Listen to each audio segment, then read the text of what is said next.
কথা আছে না নাই? কোরআনে রাষ্ট্রের কথা আছে না নাই? কোরআন যেমন মসজিদে চলবে, কোরআন যেমন নামাজে চলবে, কোরআনকে সমাজেও চালাতে হবে। কোরআনকে সমাজে রাষ্ট্রে চালানোর দায়িত্ব যুব সম্প্রদায়কে নিতে হবে। যুব সমাজ যদি ভালো হয়ে যায়, দেশ ভালো হয়ে যায়। যুব সমাজ যদি ঠিক হয়ে যায়, দুর্নীতিবাজরা দেশ থেকে পালাতে বাধ্য হয়ে যায়। 16 বছর স্বৈরাচার নির্যাতন করেছে আলেম ওলামার উপর। 16 বছর ঠিক মতো আমরা মাহফিল করতে পারে নাই, অনুমতি লেগেছে।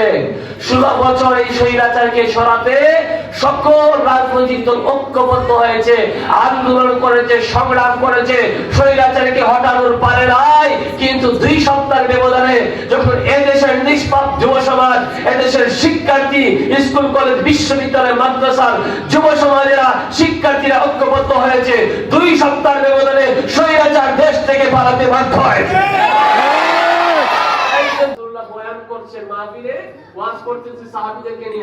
এই সময় মাহফিলে ভরপুর, জায়গা নাই মানুষের। এক সময় একজন যুবক সাহাবী আসলেন, নাম তার জারীর রাদিয়াল্লাহু আনহু। বসার জায়গা নাই, পিছনে দাঁড়িয়ে আছেন। যুবকদের রাসূল ভালোবাসতেন, চাদরটা দিয়ে দিলেন নিভাবে, জারীর আমার চাদরে বসে যাও। আর একটু আস্তে সুবহানাল্লাহ। যাদের টাকা পয়সা ভালো আছে, ওই সমস্ত লোকদের নমিনেশন দেওয়া হয় যাদের বড় বড় বিজনেস আছে, ব্যবসা আছে, ঠিক কি না? যে যত বেশি যোগ্য, যার যত বেশি গ্রহণযোগ্যতা সমাজে আছে, তারই মর্যাদা সমাজে, ঠিক কি না?